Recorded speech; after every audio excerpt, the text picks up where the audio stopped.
Hello Bre, ketemu lagi di Cinema Yansli. Bagaimana kabarnya hari ini, sehat? Semoga kalian semua sehat-sehat saja. Kali ini saya akan menceritakan film yang berjudul 127 Horse yang dirilis pada tahun 2010, diambil dari kisah nyata.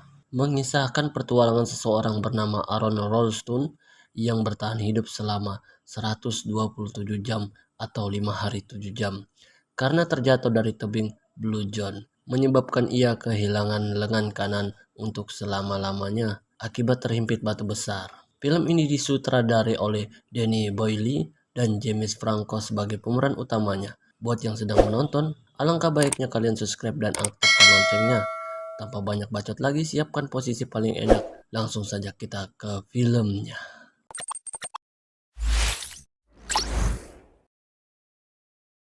Di awal cerita, kita diperlihatkan seseorang yang bernama Aaron yang berpetualangan menuju Blue John Canyon berjarak 17 mil menggunakan sepedanya sambil merekam.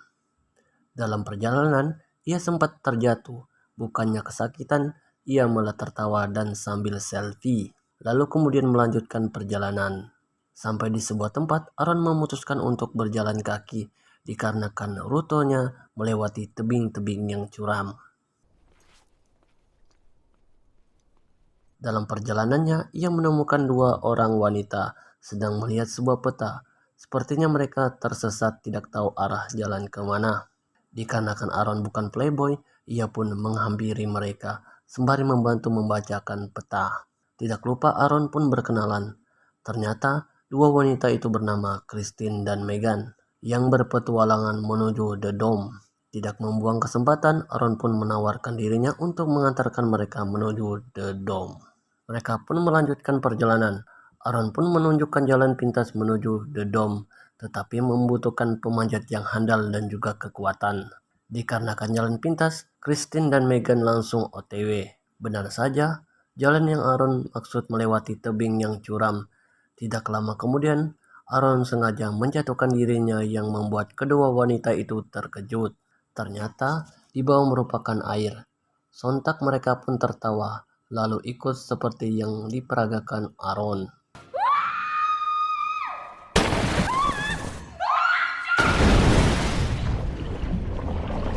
Sesampainya di The Dome, mereka pun berpisah.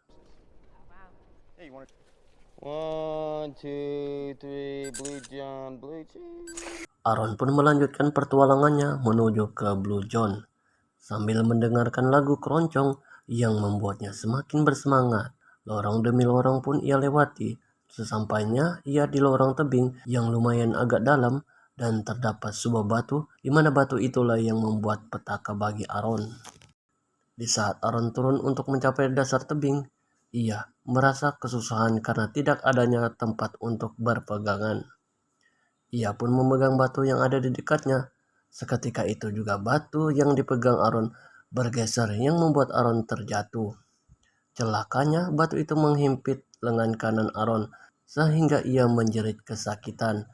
Dan disinilah akhir petualangan Aaron yang menyenangkan seketika berubah menjadi petaka. Aaron pun berusaha untuk melepaskan tangannya dari himpitan batu. Banyak gaya yang telah ia lakukan, mulai menarik tangannya dengan sekuat tenaga, mencoba mengangkat batu, menggeser batu, menjatuhkan batu, sampai-sampai memaki batu pun ia lakukan. Namun, tetap saja batu tersebut tidak bergerak sedikit pun. Atas usaha keras yang ia lakukan, Aaron pun kehausan. Beruntung ia membawa air, lalu langsung meminumnya. Ketika ia melihat jam tangan pukul 3.24, Aaron pun berteriak memanggil nama Christine dan Megan. Karena Aaron berpikir mereka belum terlalu jauh, namun karena posisi Aaron dalam tebing, sehingga suara tidak bisa didengar Christine dan Megan. Aaron mencoba untuk tenang, walaupun dengan situasi yang begitu sulit, ia pun mengeluarkan peralatan yang ia bawa, mulai dari makanan, minuman, tali-talian, kamera, kunci, sampai dengan tang kombinasi dengan pisau kecil. Nah, pisau inilah yang sangat berperan penting untuk Aaron. Ia pun mencoba mengikis batu tersebut dengan pisau kecil. Namun ketika asik mengikis batu, Pisau itu pun terjatuh, yang membuatnya kesulitan untuk mengambil pisau tersebut. Beruntung ada ranting pohon yang entah dari mana ia mendapatkannya. Padahal tidak ada pohon di sekitar Aaron, melainkan batu semua. Awal percobaan gagal, lalu ada semut hitam yang lewat di pisau tersebut. Sempat saya berpikir bahwa semut itu yang akan menyerang Aaron. Ternyata tidak, ia hanya numpang eksis saja di kamera. Di percobaan kedua, Aaron sedikit mematahkan ranting agar bisa mengaitkan ke lubang pisau, dan cara itu pun berhasil.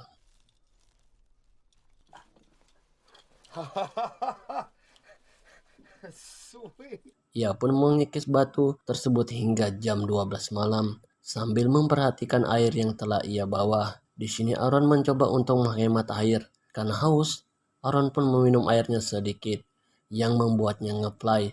Mengingat saat berpetualangan bersama temannya, karena kecapean, ia pun memutuskan untuk tidur. Keesokan harinya, pada hari Minggu, merupakan hari pertama Aaron berada di tempat itu. Ia pun merekam dan mulai berbicara atas peristiwa yang ia alami. Tujuannya agar siapa yang menemukan video ini agar diperlihatkan ke keluarganya. Nah, di sini Aaron sudah berpikir dia pasti akan mokat alias meninggal secara berlahan. Di malam harinya, ia mencoba membalut tubuhnya dengan tali dan menutup kepalanya dengan cover bag agar tidak kedinginan. Rasa lapar pun mulai dirasakan Aaron. Ia memakan sedikit roti dan kembali ngeplay dengan berhalusinasi ketemu Scooby-Doo dan banyak minuman di sekitarnya. Lalu ia sadar kembali langsung minum air. Nah, di sini air yang dibawa Aaron mulai menipis. Halusinasi makin sering Aaron alami. Okay, nothing urgent. Di hari Senin, hari keduanya berada di tempat itu. Aaron pun kembali berusaha untuk melepaskan tangannya dengan menggunakan tali. Namun cara itu pun tidak berhasil dan malah membuatnya semakin haus. Ia pun kembali merekam lalu menceritakan tentang keadaannya serta usaha yang telah ia lakukan dan persediaan minuman yang hanya bertahan untuk besok jika beruntung. Ia pun menceritakan respon tubuhnya mulai tidak normal lagi. Ia sering kencing-kencing sampai ia menampung air kencingnya di dalam kantung. Hingga ia menemukan ide yang sangat gila, yaitu melepaskan tangannya dengan cara memotong. Percobaan pertama tidak jadi dikarenakan pisau yang ia gunakan begitu tumpul dan ia pun kembali berhalusinasi. Ketika sadar dan mencoba untuk minum, airnya malah terjatuh yang membuatnya kembali berhalusinasi. Nah, di sini saya sudah berpikir bahwa ia dapat melepaskan tangannya. Namun semua itu hanya halusinasi Aaron semata.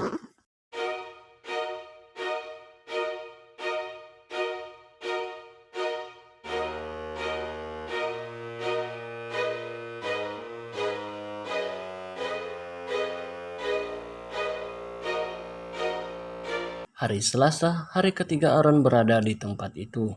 Ia pun kembali merekam dan mulai berbicara ngaco, menghibur dirinya sendiri dengan berlagak seperti presenter sebuah acara. Merasa capek berbicara, ia pun mencoba untuk minum. Namun ia lupa bahwa air sudah habis akibat ketumpahan. Ia pun mulai merasakan sakit di daerah dadanya. Tanpa berpikir panjang, ia langsung menusuk tangan kanannya, kemudian mencicipi darahnya sendiri. Hari Rabu, hari keempat Aaron berada di tempat itu. Karena merasa sangat haus, ia pun meminum air kencingnya yang telah ia simpan di dalam kantong sebelumnya. Walaupun merasakan yang tidak begitu mengenakan, ketika dalam mulut Aaron pun memaksakan untuk menelan demi bertahan hidup, berharap sampai ada yang bisa menemukannya di tempat itu. Namun harapan itu tidak dikabulkan oleh Yang Maha Kuasa. Di malam harinya, Aaron mulai menulis namanya pada bebatuan yang bertuliskan Rip Aaron Rolston. Tak lama kemudian, ia mendengarkan suara aneh. Untuk mengecek situasi, ia pun mencoba melihat apa di balik lorong yang gelap itu. Namun ketika dipoto, dia melihat Scooby-Doo lagi.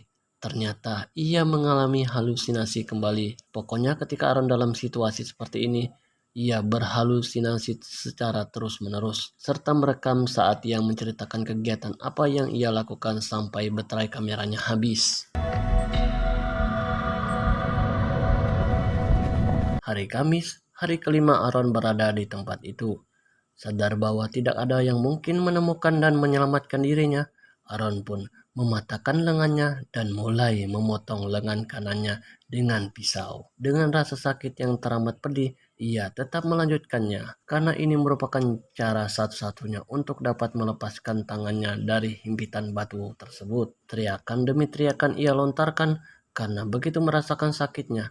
Pada akhirnya ia berhasil melepaskan tangannya dari himpitan batu. Ia pun membungkus lukanya dengan plastik dan mengikatnya agar mengurangi pendarahan yang ia alami. Lalu jalan meninggalkan tempat itu. Aaron terus berjalan mengikuti alur lorong sempit. Ketika keluar dari lorong, ia melihat air tepat di bawah tebing. Ia pun dengan sigap turun dari tebing itu dengan menggunakan tali.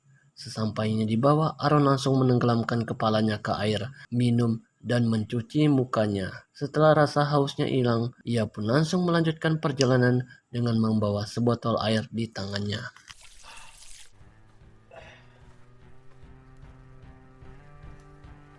Dalam perjalanan yang begitu jauh, serta terik matahari yang begitu panas, Aaron semakin melemah yang membuatnya ia berjalan seperti orang mabuk karena semangat hidup yang ia miliki membuatnya begitu kuat menghadapi cobaan ini. Ketika matanya sudah mulai kabur akibat kekurangan darah, ia melihat sekelompok orang yang merupakan satu keluarga sedang berpetualangan di tempat itu dan langsung meminta tolong.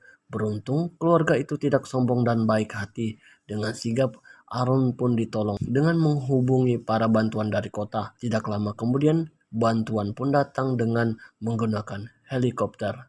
Aaron pun selamat. Atas kejadian itu, Aaron Rolston pun langsung terkenal sehingga kisahnya dibuat film yang kita nikmati saat ini dan tamat. Ending yang sangat membahagiakan. Pesan yang dapat kita ambil, janganlah pernah menyerah walau sesulit apapun keadaan yang kita alami. Teruslah berusaha dan juga berdoa. Sampai jumpa di film selanjutnya. Bye bye.